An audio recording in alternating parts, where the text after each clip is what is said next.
Muito bem, nós hoje vamos encerrar essa série que nós iniciamos no dia 24 de novembro, entre deserto e o palácio.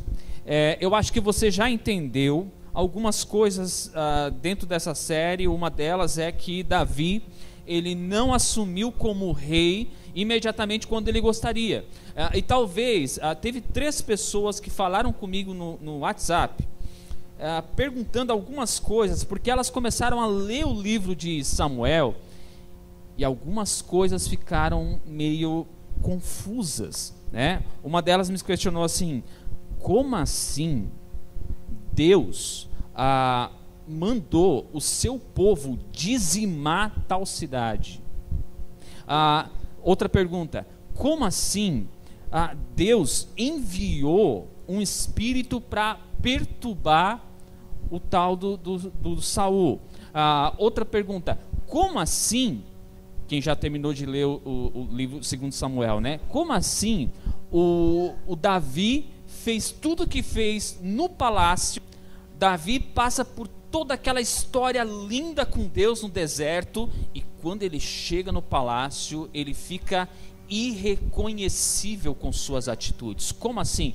Exatamente. Nenhuma das 3 pessoas eu respondi no WhatsApp, né? Algumas delas a gente não consegue trazer uma resposta imediata, e eu vou optar em não trazer as 2 primeiras perguntas, apenas a última, porque é o tema dessa noite, tá bom? Mas nos bastidores a gente pode conversar um pouco mais sobre isso. Pergunta: quem aqui leu, conhece toda a história de 1º e 2 Samuel? Levanta a mão. Mas essas histórias que nós estamos contando aqui sobre Davi, é familiar para você? Faz sentido para você? Pois deixa eu dar uma recapitulada rápida. Você vai perceber uma coisa nessas histórias: Davi erra, Davi falha grotescamente, Davi se arrepende, Davi erra de novo.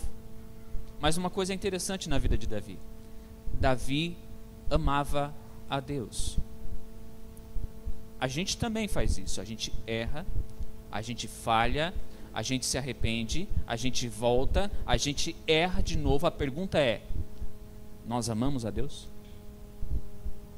Ou a pergunta que o Vanderson fez no início desse culto: até quando nós ficaremos sem de fato se voltar direto a Deus? Até quando? Deixa eu fazer uma rápida recapitulação sobre a história de Davi, para a gente chegar onde a gente quer. Primeiro, Saul era um rei que estava completamente desconectado da vida de Deus, da presença de Deus, e Deus toma uma decisão: eu quero um novo rei que seja conectado a mim. Deus pega o profeta Samuel, diz para Samuel: você vai até tal lugar, na casa de Jessé, você vai ungir um dos filhos de Jessé, o novo rei. Samuel vai até a casa de Jessé, eles começam a preparar aquele churrasco, porque o profeta estava presente, mas antes de comer o churrasco, eles descobrem que nenhum dos filhos que estava na casa seria rei. E aí de repente Samuel diz: olha, é o seguinte, se tem mais um, busca ele, porque enquanto ele não vir, ninguém come churrasco. E eles tiveram que correr no deserto, trazer Davi até a presença de Samuel. Então Samuel ungiu Davi como rei, mas Davi não assumiu como rei imediatamente. Na verdade, a partir daquele momento, o Espírito Santo de Deus habitou na vida de Davi. Depois, logo em frente, Davi se enfrenta com Golias, e essa é uma história que muitos de nós têm como exemplo para superar obstáculos, ou a gente gosta de usar esse termo, né? De superar os problemas muito maiores. O que a gente sempre diz é: Deus é muito maior do que o nosso Golias, o nosso problema. E isso, embora seja uma frase que não seja completamente bíblica, é completamente verdade. E Davi, exatamente naquele momento, a vida dele não começa a mudar ali. A vida dele começou a mudar muito antes, quando ele foi ungido como rei.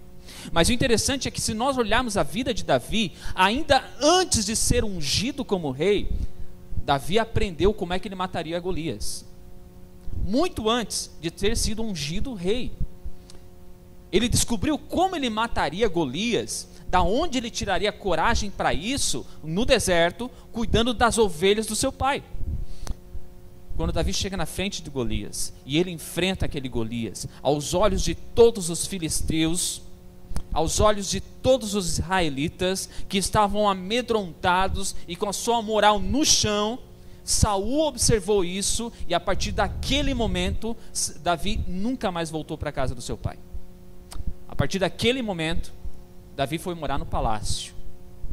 E é aí que Davi chega no palácio, mas o problema é que o deserto vai voltar para a vida de Davi. Porque você lembra muito bem a musiquinha que todos cantavam, Davi... Quem é que vai operar essa maquininha aqui, Jordão? Pode ser? Isso. Diante do momento no palácio, Davi se destaca entre todos os que ali estavam. Davi se torna um líder, um general, comandante do exército de Saul.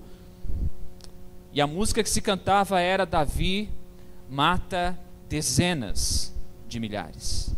E isso sobe a ira de Saul. E Saul começa a observar que Davi é uma ameaça para ele. Não só para ele, Davi é uma ameaça para o reino, para a sua liderança. Saul começa a perseguir Davi. E Davi é obrigado a fugir ao deserto. Mas se você leu a história, você vai ver que Davi, ele de fato foge para o deserto. E quando Davi chega no deserto, Davi se torna líder de mais ou menos 400 pessoas que eram refugiados, fugitivos, pessoas devedoras, e Davi monta um exército com essas 400 pessoas, e Davi lidera elas, e durante aproximadamente 8 anos, Davi vive fugindo do seu perseguidor, montando um relacionamento com Deus, crescendo na sua vida espiritual, até que ele chega no palácio. Aí o interessante é, quando Davi chega ao palácio, ele recebe uma notícia: Saul morreu. E adivinha o que Davi faz? 2 opções. Ele chorou de tristeza porque o Saul morreu, ou ele deu saltos de alegria. Quem acha que é a opção 1, levanta a mão. Quem acha que é a opção 2, levanta a mão. Uau! Vocês leram a história. Quem não acha nada, levanta a mão. Davi chora porque o cara que perseguia ele morreu. Que sentido faz isso? Que sentido faz isso? Davi está chorando porque o cara que fez ele se esconder por 8 anos, passar fome por 8 anos, viver como fugitivo por 8 anos, Davi está chorando por Saul. Você consegue entender qual é o caráter da vida de Davi? Que não botou no Facebook, já foi tarde. Tem mais. Muitos outros morreram depois de Saul. E inclusive, um momento específico que nós vimos na semana passada, quando o Bruno trouxe a meditação, lá no nosso passadia, o Davi, quando estava dentro de uma caverna, Saul entra naquela caverna sem saber que Davi e os seus homens estavam escondidos lá dentro, e Saul entra naquela caverna para fazer as suas necessidades. Sim, sabe aquela história de pegar com a mão na calça? Davi pegou Saul exatamente onde queria, e era um prato cheio para matar Saul. E os homens de Davi disseram: vai, é a tua chance, aproveita agora. A resposta de Davi é: eu não vou tocar no ungido do Senhor. Olha que interessante, Davi olhava para Saul e Davi ainda sabia. A questão não era temer a Saul. Davi ainda temia o ungido do Senhor, porque ainda Deus tinha ungido Saul. Interessante é que daí Davi chega ao palácio, Davi traz a arca da aliança de volta. Um pouquinho antes, Davi reconquista Jerusalém. Para quem não sabe, para quem já viu aquelas imagens de Jerusalém, ela fica em cima de uma montanha, era estratégico. Jerusalém era o coração de Israel. Davi reconquista Jerusalém de volta, coloca a Arca da Aliança dentro de Jerusalém, e o povo pode então viver um longo tempo de paz, e tudo vai bem, até o capítulo 10 terminar. Porque a partir do capítulo 11, a vida de Davi começa a ter alguns problemas. E aí o que eu quero que você abra comigo, 2 Samuel, capítulo 11, verso 1 até o 3 por enquanto, vai ser projetado aí, se você quiser acompanhar.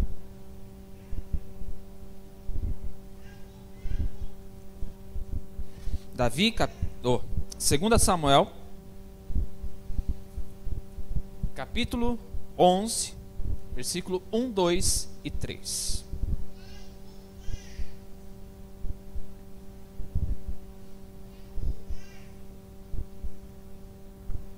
Todo mundo achou? Diz assim: na primeira época em que os reis saíam para a guerra, Davi enviou para a batalha Joabe com seus oficiais e todo o exército de Israel, e eles derrotaram os amonitas e cercaram Rabá. Mas Davi permaneceu em Jerusalém. Uma tarde, Davi levantou-se da cama e foi passear pelo terraço do palácio. Do terraço viu uma mulher muito bonita tomando banho e mandou alguém procurar saber quem era ela. Segura um pouquinho, a gente vai avançar o texto já já. Só a resposta do que disseram. Disseram, era Batseba, filha de Eliá, e mulher de Urias, o Hitita. Comece a perceber a diferença agora de Davi no deserto para Davi no palácio. No meio da guerra, aonde Davi estava? No meio da guerra. Ele era o primeiro a lutar contra os seus inimigos junto com os seus soldados. Agora perceba o início do versículo. Na primavera, época que os reis saíam para a guerra. Quem era o rei de Israel agora? Onde é que Davi estava? Davi ficou em casa. Davi agora era rei. Davi pega um homem chamado Joabe e diz: Joabe, meu amigo, eu vou te enviar para a guerra, eu vou ficar aqui em Jerusalém, no conforto da minha cama, do meu café da manhã, com frutas e tudo que eu tenho direito, e você vai para a guerra. É fato que eles foram para a guerra e eles ganharam a guerra, mas Davi não era mais aquele que ia para a guerra. Davi agora é aquele que permanece no palácio. E olha só que interessante, Davi permaneceu em Jerusalém. Uma tarde, Davi levantou-se da cama. Até que hora Davi dormia? Em uma tarde, Davi levantou-se da cama e foi passear pelo terraço. Nesse exato momento em que Davi levanta da cama à tarde e vai passear no terraço, aonde estão os seus homens? Na guerra. Você está entendendo o perfil de Davi agora? Esse é Davi no palácio, ok? Esse não é o Davi no deserto, esse é o Davi no palácio. Ele levanta 3 horas da tarde, ele sai para passear de roupão ainda no seu palácio, e do terraço ele viu uma mulher muito bonita tomando banho. Muito cuidado nessa hora. E mandou alguém procurar saber quem era ela. E eles responderam: essa daí é Batseba. Batseba é filha de Eliã e mulher de Urias, o Hitita. Já ouviu aquela expressão, cabeça vazia é oficina do diabo? Davi estava vazio, a ponto de chegar a uma fase da sua vida em que ele acorda às 3 horas da tarde, ele passeia por seu palácio, olhando as suas conquistas, enquanto os homens lutam pelo seu nome, enquanto os reis de todos os outros reinados estão junto na guerra com seus soldados. Davi não. Davi está no seu palácio, sem nada para fazer, e nesse momento ele vê uma mulher muito bonita, que que já tinha dono, inclusive. Mas aqui chega, a gente vai falar agora, quem sabe, do pecado mais grotesco da vida de Davi. Mais grotesco. Versículo 4.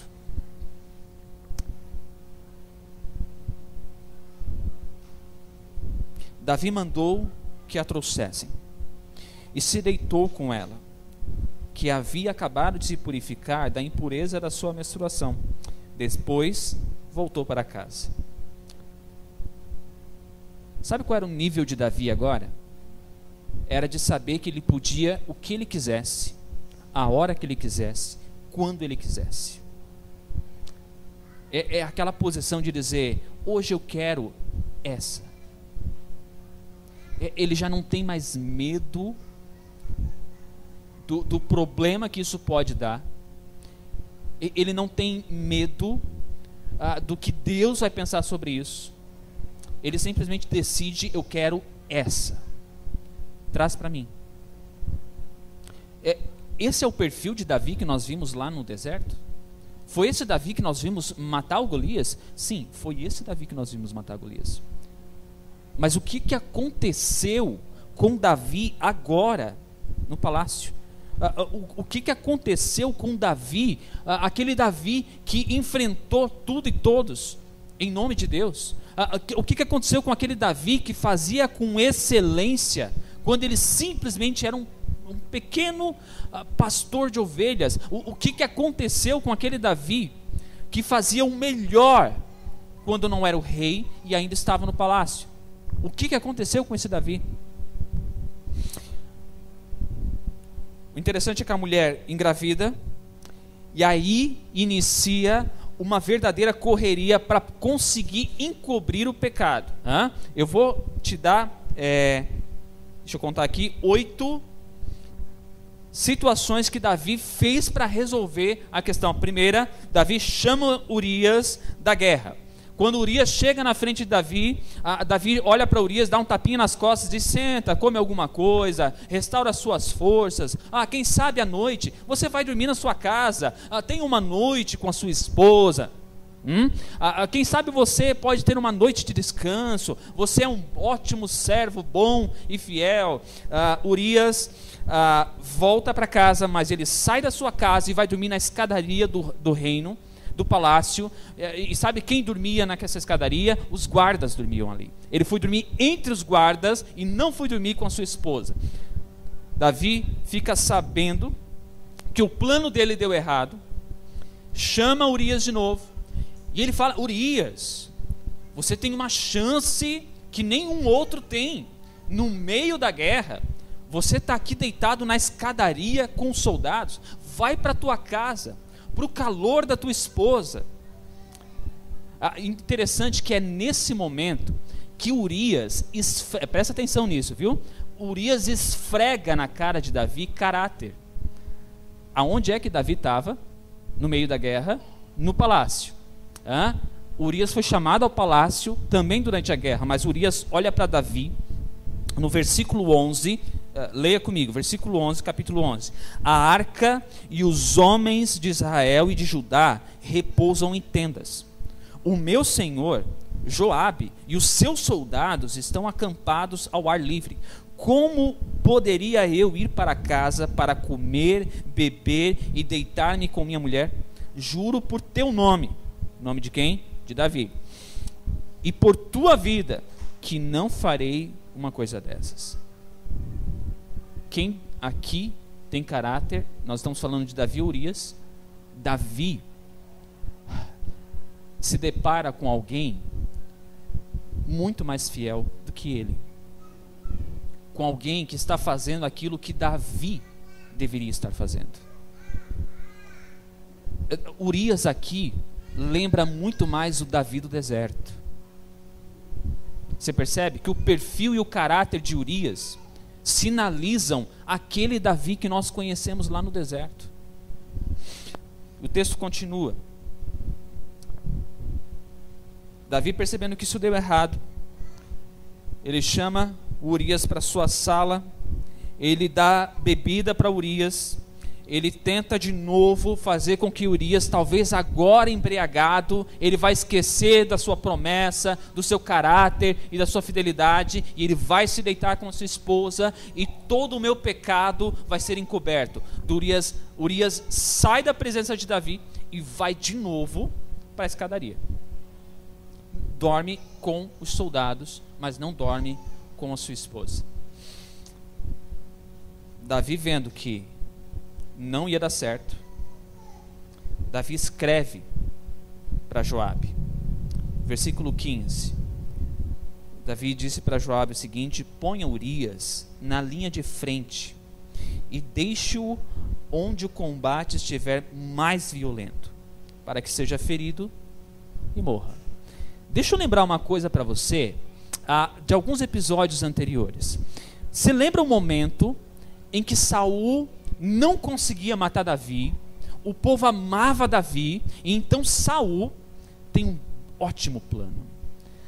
Saul manda uma carta para Davi, dizendo o seguinte: Davi, se você me trouxer 100 prepúcios de filisteus, eu te dou Mical, a minha filha, em casamento. De fato, Davi tinha uma quedinha por Mical, e Mical também por Davi, e Davi vai para o combate, mas o pensamento de Saul era: 100 prepúcios, ele vai morrer, e já não vai ser problema meu. No máximo, depois eu escrevo uma cartinha no Facebook dizendo: foi um bom homem, mas o destino o levou. E aí eu fico bem na fita com Israel. Você entendeu o plano de Davi, como foi bem parecido com o que fizeram com ele? Quer dizer que Davi começou a repetir o que o seu perseguidor estava fazendo com ele. Davi estava repetindo as falhas de Saul. Davi saiu do cenário de um homem perseguido e entra num outro cenário que não era dele antes, era de Saul. O que foi que aconteceu com Davi? O que o palácio fez na vida de Davi? Por último, Joabe coloca Urias de frente ao exército, na parte mais violenta do exército, e Urias morre na guerra. Eles trazem a notícia para Davi, e na visão de Davi era: Urias morreu, problema resolvido. Mas há um problema. Versículo 27. Passado o luto, tá certo, é esse mesmo, versículo 27. Passado o luto, Davi mandou que trouxessem para o palácio ela, a mulher de Urias, se tornando sua mulher, e teve um filho dele. Mas o que Davi fez desagradou o Senhor. O problema com Urias e com Batseba parecia resolvido, mas quem é que não gostou da história? Aí nós temos um problema. É aqui que eu quero intensificar o tempo de leitura com vocês. Natan entra na vida de Davi agora. Eu queria que você abrisse no capítulo 12. Nós vamos ler alguns trechos, mas nós vamos ler até o final desse capítulo. E é aqui que a gente vai trabalhar essa noite. 2 Samuel, capítulo 12, verso 1 e 4 primeiro. Diz assim: E o Senhor enviou a Davi o profeta Natã.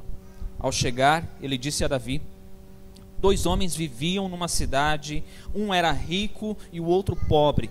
O rico possuía muitas ovelhas e bois, mas o pobre nada tinha senão uma cordeirinha que havia comprado. Ele a criou e ela cresceu com ele e com seus filhos. Ela comia junto dele, bebia do seu copo e até dormia em seus braços. Era como uma filha para ele. Certo dia, um viajante chegou à casa do rico e então e este não quis pegar uma das suas próprias ovelhas ou de seus bois para preparar-lhe uma refeição. Em vez disso, preparou para o visitante a cordeira que pertencia ao pobre. Você percebe que a história é triste.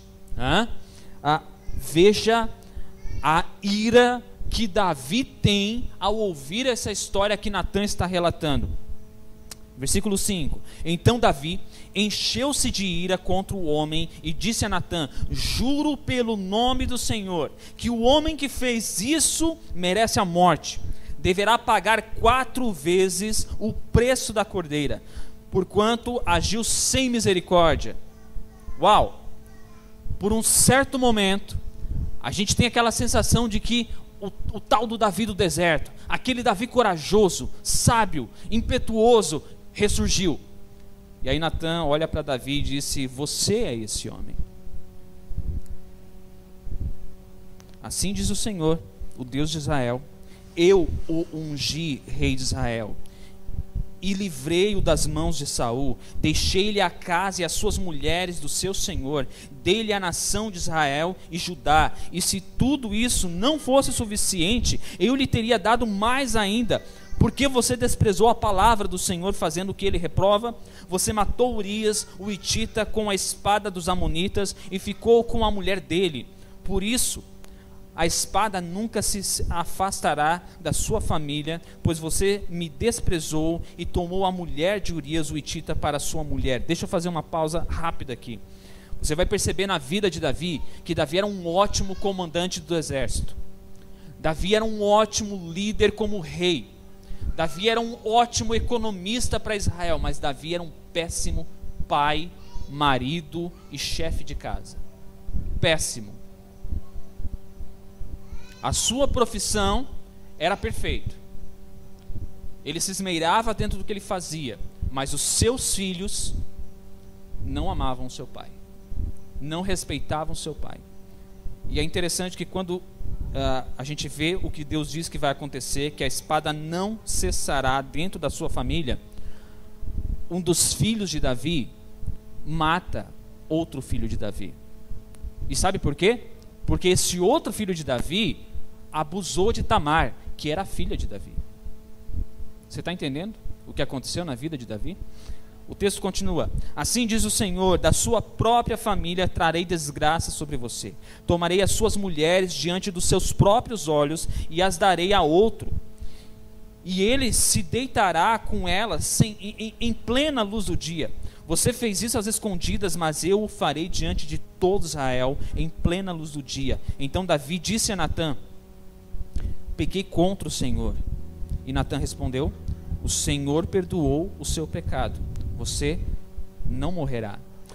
Quando eu vejo que Davi diz pequei contra o Senhor, é aqui que eu começo a ver de novo o Davi do deserto.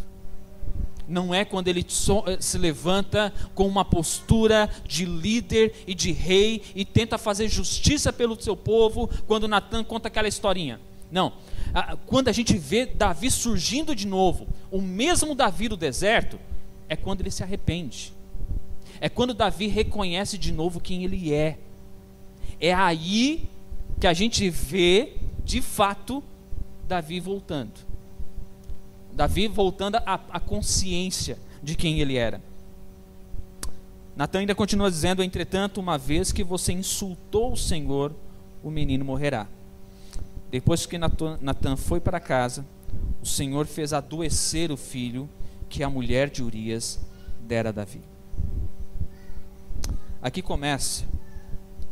Davi começa a entender que ele não estava mais no deserto, que aqueles salmos lindos que ele escreveu quando estava no deserto, salmos que eram canções, eram orações, a gente não sabe se eram orações cantadas ou eram canções oradas, mas era algo profundo do coração de Davi. Aquele Davi começa a relembrar o que ele vivia antes e ele começa a fazer de novo, porque você lembra, no momento de conflito em que ele não sabia o que fazer e nem para onde ir, a atitude de Davi era: eu vou consultar o Senhor.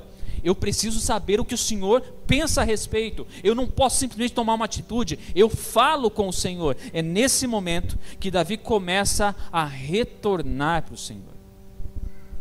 Percebe uma coisa?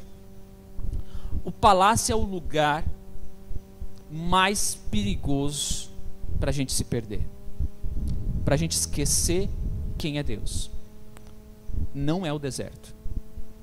Talvez você diga assim: ah, mas espera aí, eu sei que talvez algumas pessoas, e talvez eu, no momento em que estava passando pelo deserto, não aguentou a pressão e abandonou. Eu ouso dizer que o problema não foi o deserto.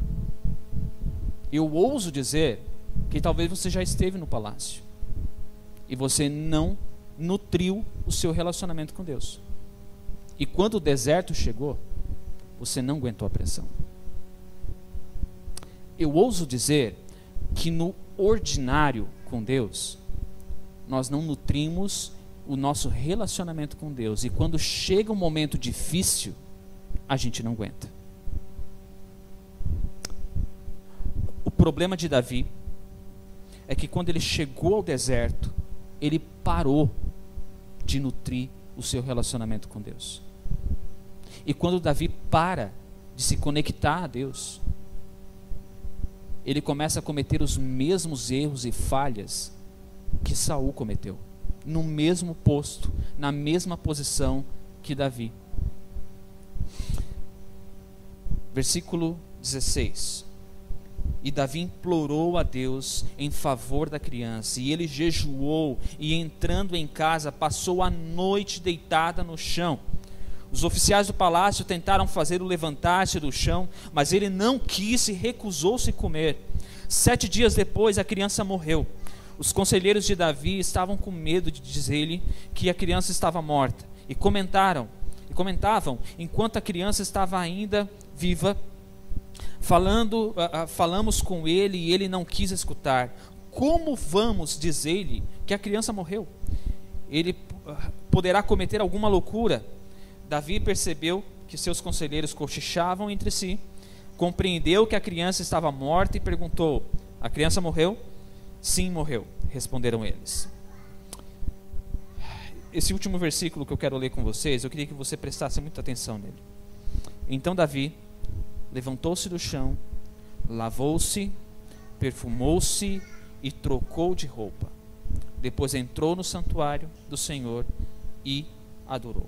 E voltando ao palácio, pediu que lhe preparassem uma refeição e comeu.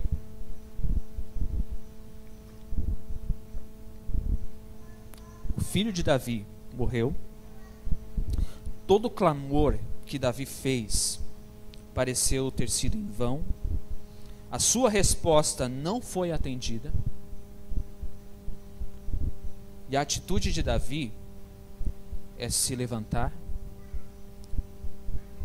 se limpar, entrar na casa do Senhor e adorar Ele.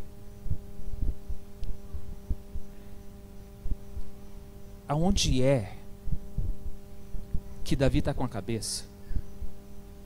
Quando ele começa a olhar para um Deus que deixou bem claro o castigo que viria pela frente.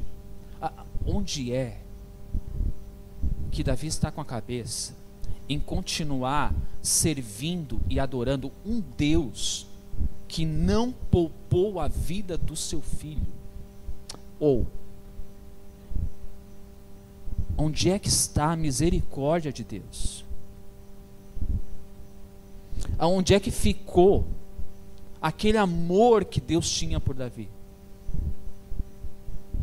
Você já se perguntou isso? Que Deus é esse? Que quando nós lemos as histórias de 1 Samuel, a gente vê Deus mandando dizimar uma cidade, incluindo seus filhos, escravos que não tinham nenhuma culpa no cartório, e mulheres, tudo.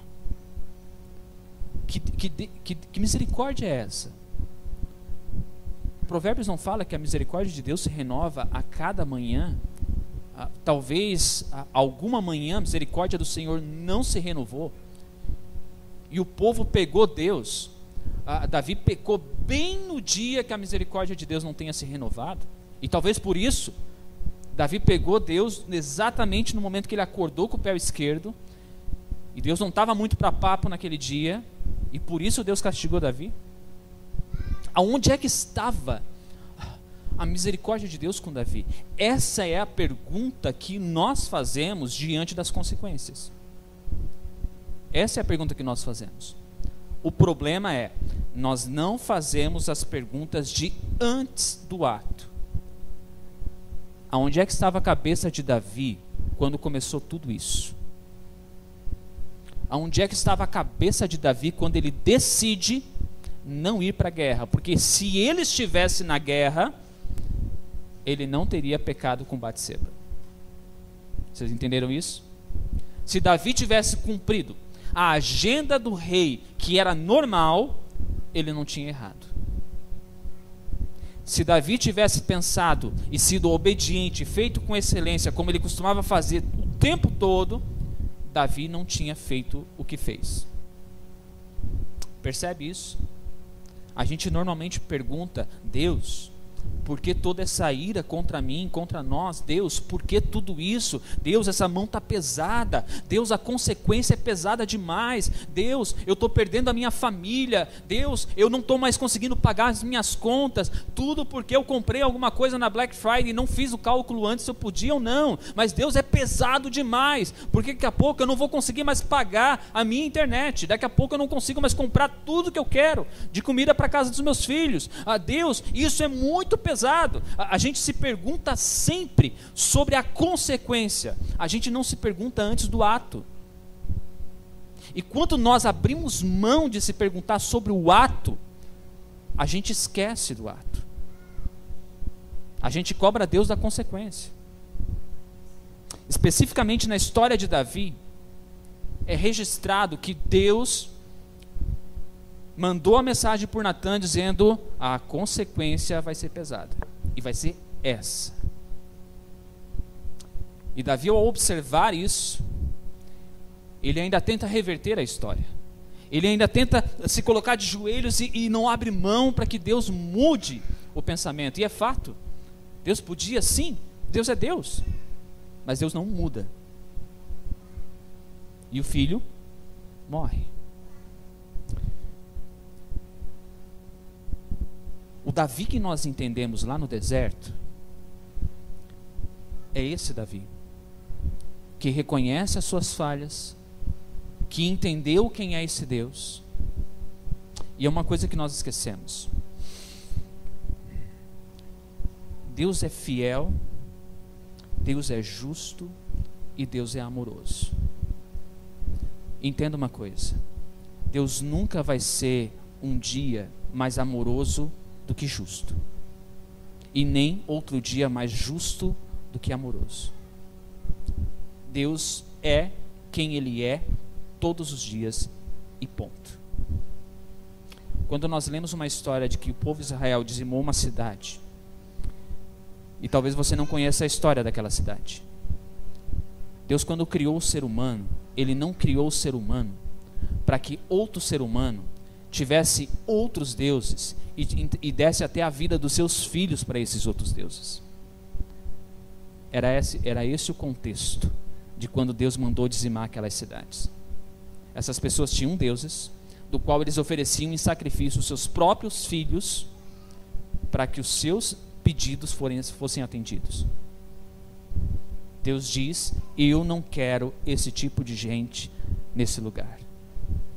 E Deus dá aquela terra para que os seus filhos possam habitar. Mas quando não há atitudes como essas, e que culpa tinha essa criança diante da atitude de Davi? É isso que nós nos questionamos. É isso que nós nos questionamos.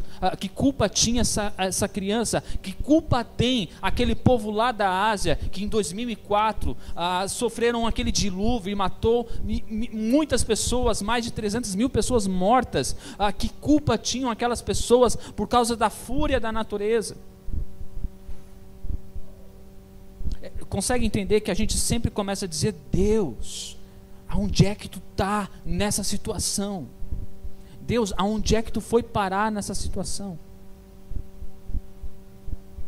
A gente nunca se pergunta sobre a nossa atitude dentro do processo. E a gente não entende uma coisa: quem disse que nós precisamos de resposta para tudo? Quem disse? Quem disse que Deus tem obrigação de te deixar bem claro o porquê que vai acontecer e o que vai acontecer como consequência do seu pecado? Quem disse? Quem disse que Deus tem a obrigação de mandar Natan ao teu encontro para pelo menos te avisar? Isso para você se preparar. Quem disse? Quem disse que Deus perde soberania porque vem algo que nos faz chorar?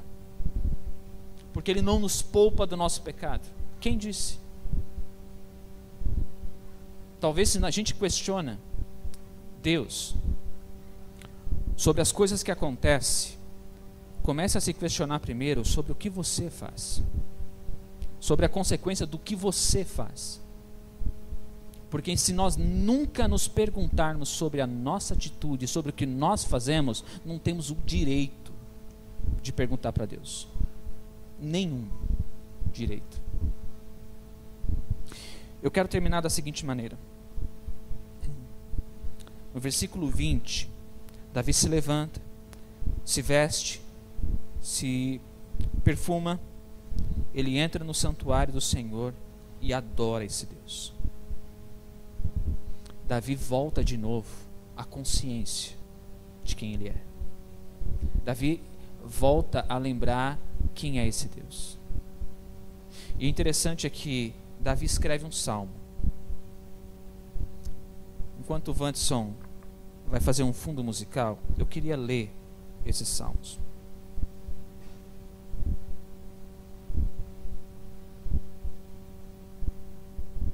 Queria que você fechasse teus olhos.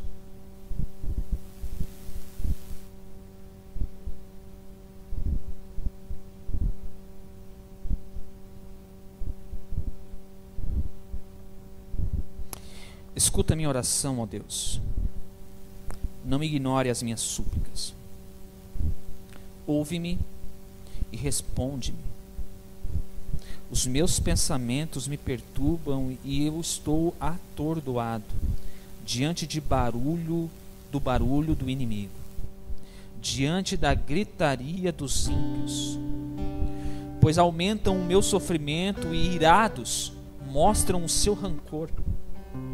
O meu coração está acelerado e os pavores da morte me assaltam.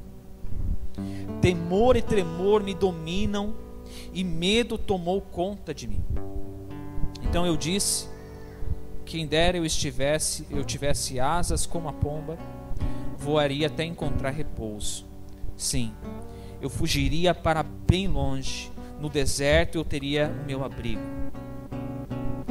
E me apressaria em achar refúgio longe do vendaval e da tempestade.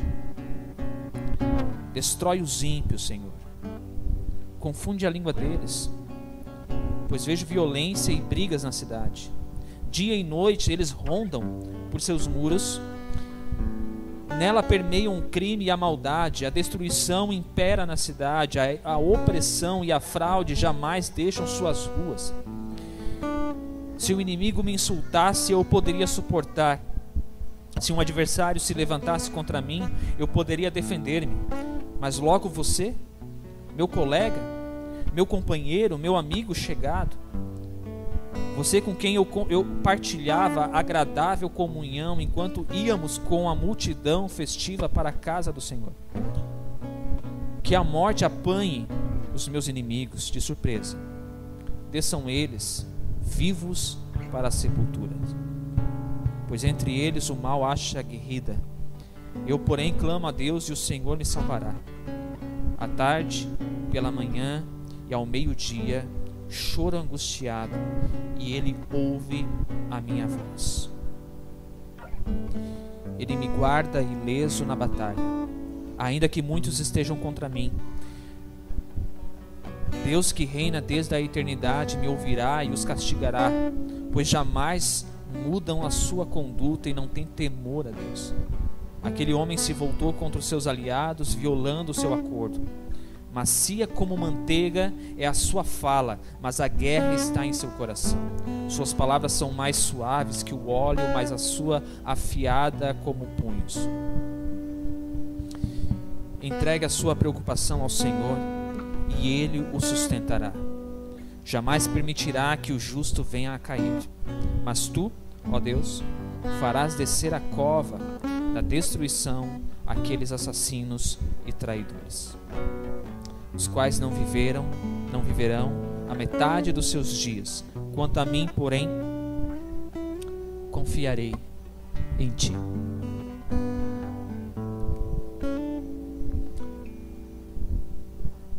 Queria que você pensasse sobre como está a tua história e a tua vida.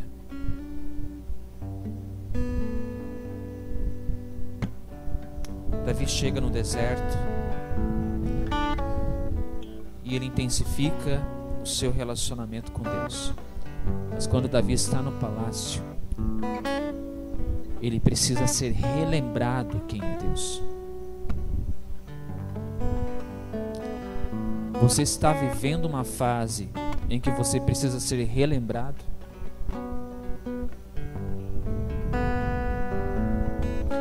Alguma coisa na sua história tem feito você esquecer o que Deus já fez em você? Tem algo que tem feito você esquecer o que Deus é e o que Deus fez? Eu não sei exatamente o que você está vivendo, mas talvez você esteja vivendo um momento que você tenha que dizer: eu preciso voltar. Eu preciso voltar. Eu preciso voltar a lembrar o que Deus fez por mim. Eu preciso voltar para os braços do Senhor. Você está vivendo esse momento em que você lembra da sua vida com Deus que você tinha antes, e você lembra que você precisa voltar.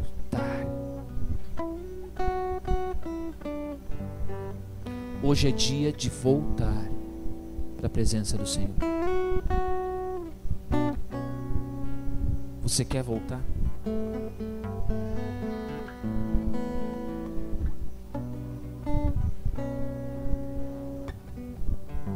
Se você tem abandonado os caminhos do Senhor e gostaria que nós orássemos essa noite pela sua vida, aí no lugar onde você está, só fique em pé, para que eu consiga te identificar.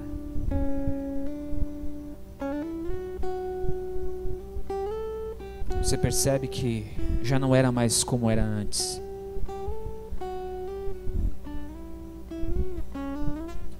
Alguma coisa aconteceu nesse percurso, mas você quer voltar a viver esse primeiro amor de forma profunda. Fique em pé aí no seu lugar.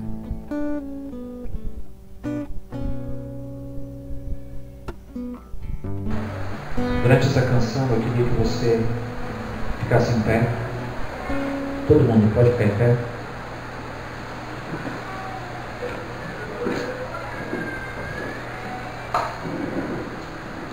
Se você conhece essa canção, você pode ficar de olhos fechados.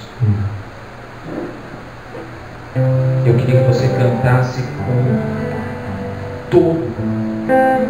todo fôlego que você tiver, com toda a força que você tiver. Esse Deus que traz de volta da vida a lembrança e faz com que ele se levante de novo, é o mesmo Deus que pode trazer de volta para você aquela lembrança, aquela vivência de quem era Deus antes. E pode reconstruir dentro da sua vida aquilo que o tempo fez apagar, aquilo que o pecado encobriu. É esse mesmo Deus que pode fazer isso na sua vida. Que você fechasse seus olhos e cantasse isso como se fosse uma oração ao Senhor, como se fosse um salmo que você mesmo escreveu.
Cante de novo esse refrão. Como farol que brilha na noite, como ponte sobre as águas, como abrigo no deserto, flecha que mais a sua voz. Eu quero ser usado da maneira que te agrada, em qualquer hora, em qualquer lugar. Eis aqui a minha vida, usa-me, Senhor, usa-me. Sonda-nos, ó Deus, sonda aquilo que há no nosso coração. E se nós nos encontramos agora, Senhor, observando a vida de Davi, e talvez o sentimento que nós temos no coração é como foi que Davi conseguiu perder a noção de quem era Deus, como foi que Davi conseguiu perder a visão de o que Deus fez na vida dele, como ele conseguiu se desconectar dessa maneira de Deus. Se nós estamos observando assim Davi, Deus nos sonda e nos faz nós observarmos a nossa história, o nosso coração, e quem nós somos hoje, Senhor, e como nós estamos agora, Senhor. E que a gente olhe essa história e isso nos traga de volta os teus braços, nos traga de volta para o teu coração, nos faz relembrar o prazer que tínhamos em estar nos cultos. Nos faz reviver o prazer que tínhamos em orar, em fechar os nossos olhos e louvar o Teu nome, com canções que talvez falavam tanto ao nosso coração, mas que hoje parece tão vazio. Canções como essas, Senhor, que nos faziam sentir a Tua presença, mas o pecado começou a sufocar o nosso coração, a sufocar as nossas experiências contigo. E músicas tão especiais como essa começaram a se tornar apenas música. Será que nós conseguimos olhar para Ti e dizer como um farol: acende de novo, Senhor, me traz de volta ao rumo do qual eu nunca deveria ter saído, Senhor. Um farol que brilha à noite como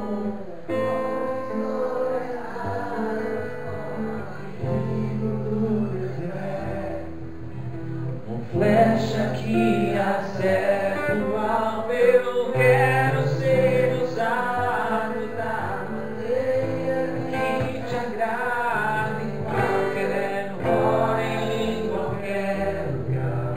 Eis aqui a minha vida, usa-me, Senhor, usa-me.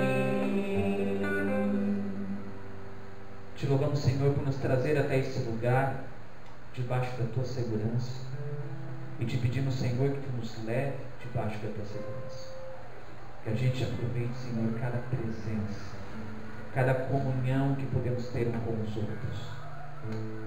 Louvamos o Teu nome pela Tua palavra que nos resgata de novo. Pela Tua misericórdia que pode parecer que não nos alcançou, mas ela é real. Mesmo debaixo das consequências, Deus, Tu continua nos trazendo de volta. E nós podemos ter o privilégio de ouvir aquilo que Davi ouviu, mesmo depois de toda essa experiência no palácio. Ele ouviu a Tua voz dizendo que ele era um homem segundo o seu coração. O que faz dele um homem segundo o seu coração é o seu arrependimento. Nós não queremos e nem podemos abandonar uma vida de arrependimentos, porque elas nos fazem lembrar de novo quem Tu és, Deus. Leva-nos debaixo do Teu cuidado, da Tua segurança para as nossas casas. Em nome de Jesus. Amém.